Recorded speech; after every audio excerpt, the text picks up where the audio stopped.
Even when you feel low, you can still go. Even when you feel slow, you can still go. Even when there's no hope, you can still go. I never answer to no, man, I still go. Go, go, go, go, go, go, go, go, go, go, go, go, yo, go, go, go. Hustle hard, hustle every single day. I'll be making moves till I'm buried in my grave. Hey everyone, welcome to the Electric Supercar channel. We are in Sonoma for some racing. Let's get to it.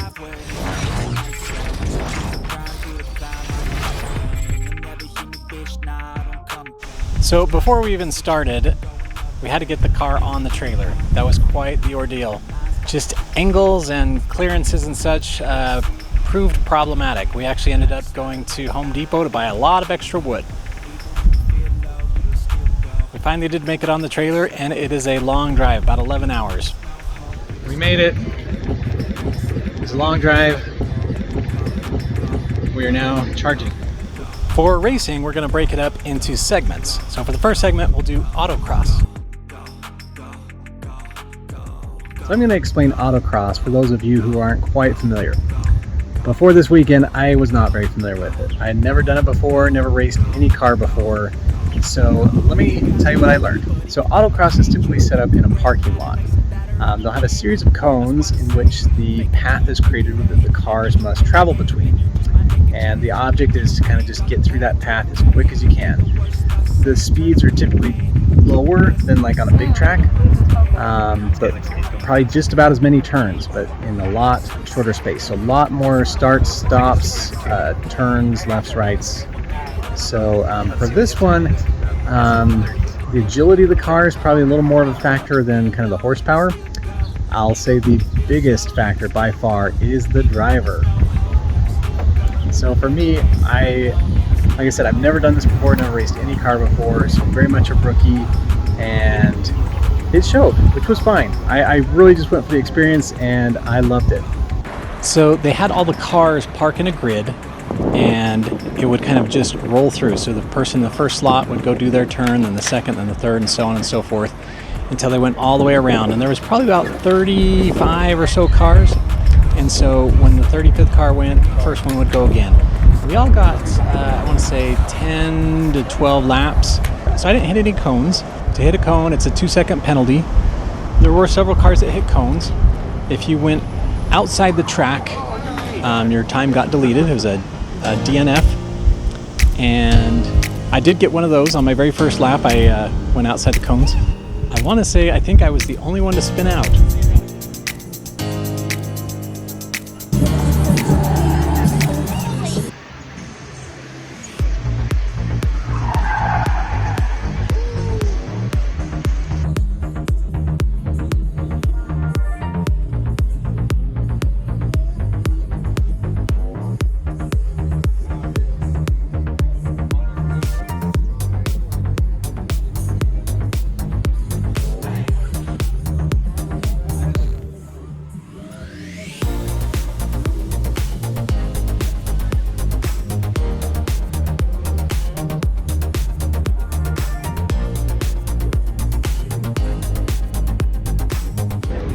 Just did my first attempt at Autocross. That's the first attempt ever, and I'm super slow, but so much fun.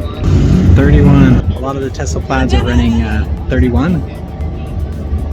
I suck at driving. I think I ran 40. I'll get better.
next up is drag racing.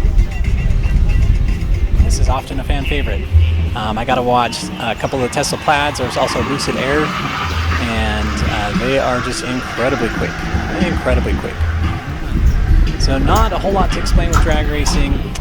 You line up, there's two lights, kind of the stage light, just to line up your front tires, and that breaks a beam. And when the lights go down, when it goes green, that's when you go. And essentially when your tire rolls out of the way of the beam, that's when the clock starts. And the clock doesn't stop until you get to the other end where it breaks the beam. This here is Kevin Erickson. His car ended up winning the overall best in show. Alright, it is ready for drag racing time. I'm not sure if they'll let me compete, but we'll see. And they've changed the app, so right now I cannot turn up the power all the way. So a little disappointing, but we'll still see what we can do. So there is the reaction time, so that's when it goes green to when the beam is unbroken. And I was often very slow. It kind of, it's a learning process because you see green, your reaction says go. When you go, the car starts to go, but it actually takes a little bit for the tire to roll out of the way of the beam. So you can actually get a little bit faster if you kind of start the whole process before you actually see the green light. Helping us start something new. This is the first EV event of its kind anywhere, and it means that it's not exciting moments that you're not getting to do at other events. And to those of you that joined us,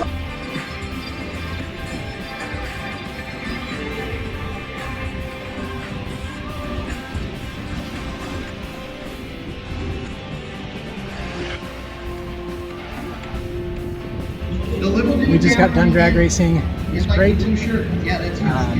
Fastest time was 11.4.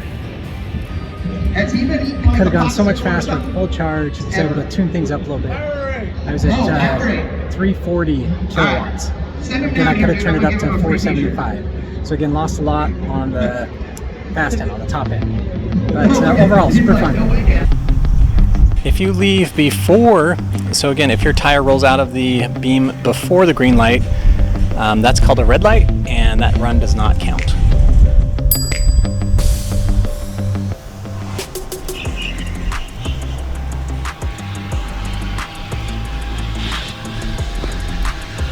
So the Model 3s I could handle pretty easily. The Model S's I was pretty much on par, and for me it depended a lot on the start.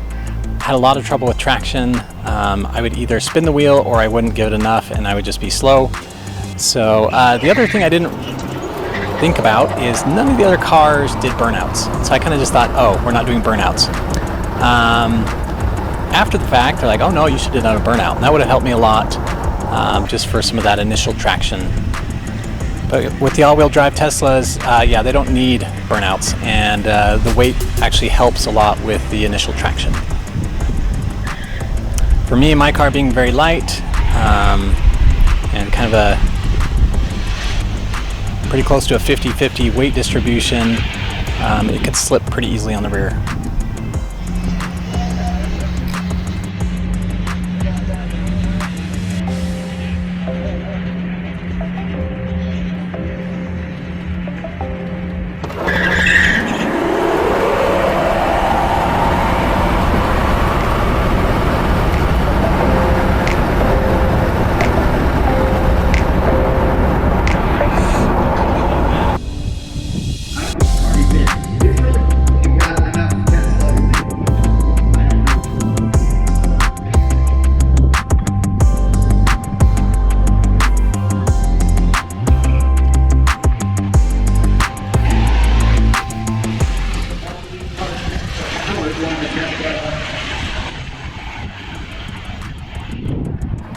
With help of some friends, I was able to get my EV Controls app.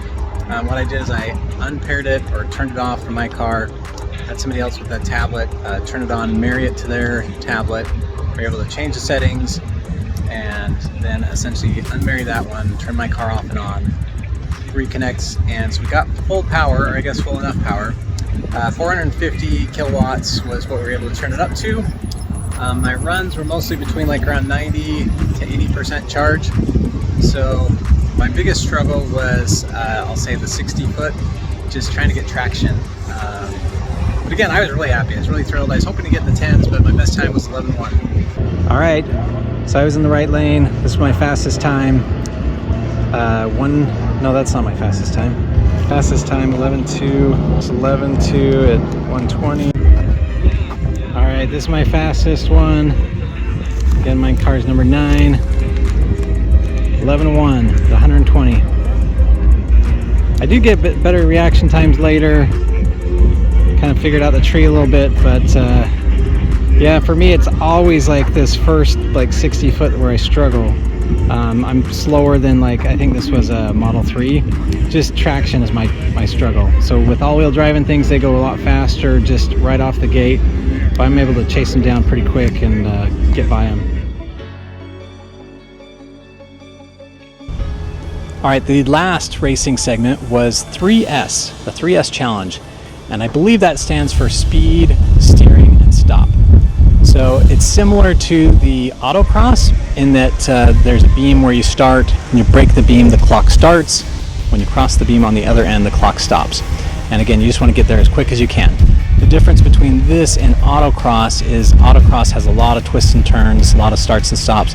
This is just you go, so you kind of go from one end of the parking lot to the other. So you get going about 60 or 80, which is a little bit scary because you're going right towards the cement barrier. And then you kind of slow down, do the turn, kind of a gradual sweeping turn. You want to carry as much speed through that as you can. And there is a, I'm going to call it a stop box.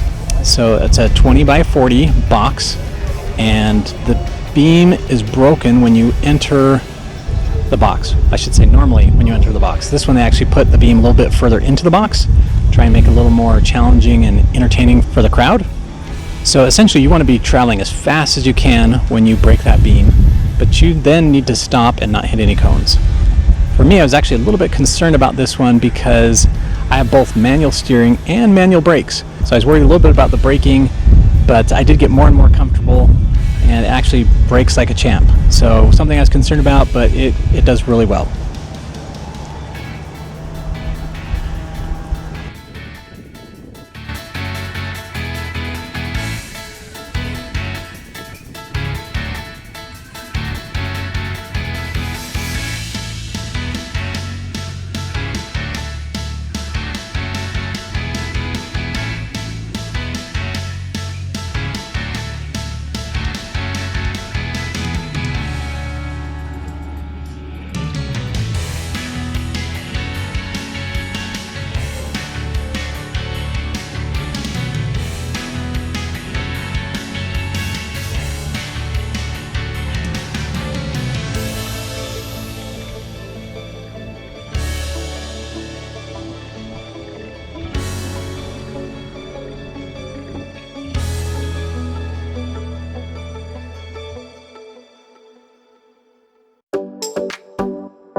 This is the car show participation. All right, so the car show part was really fun. I got to meet a lot of cool people. There was always a big crowd around my car, which was fun. It was really fun to kind of meet some people, talk to people about the car, and different from a local car show that I did. It was nice that they actually kind of knew about electric cars. So here they're asking, what motor do you have? What batteries are you using? How did you do this? So it's much more specific to the electric crowd. So that was really cool.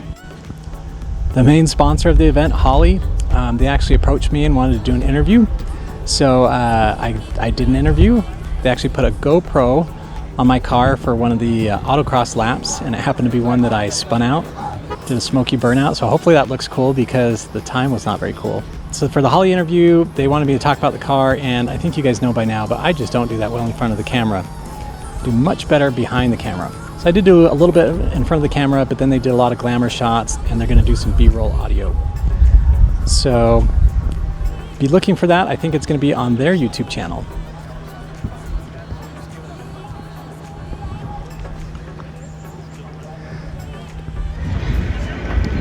The guys from Salvage to Savage Garage are here.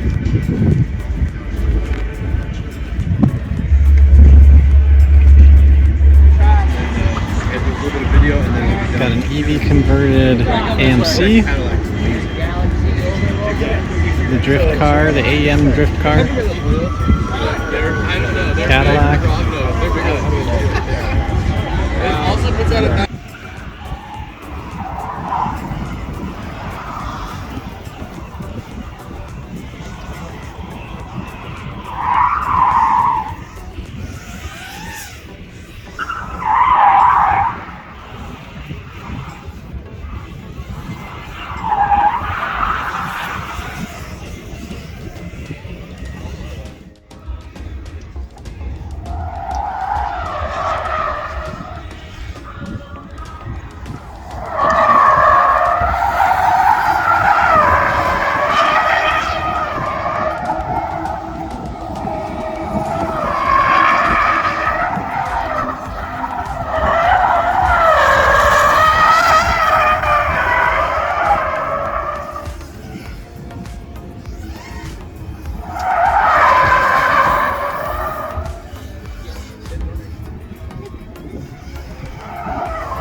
something good. I'm guessing that's like drive shaft or something. CV joint, I don't know, something. That's gonna be expensive. So, towards the end of the car show, they actually got all the cars together for a big photo. And I was a little late to the game. They said, hey, we don't know if we have room, but I snuck around and they actually put me right in front. And so when that photo comes out, I'll share it with you guys.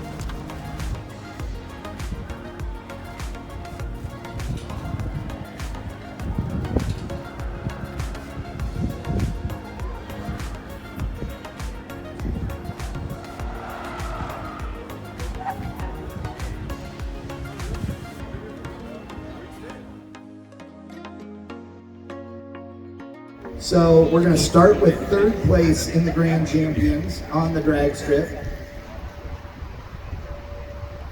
Behind the wheel of the 2018 Attack Roadster, Jeremy Snow with an 11-11 with a 9.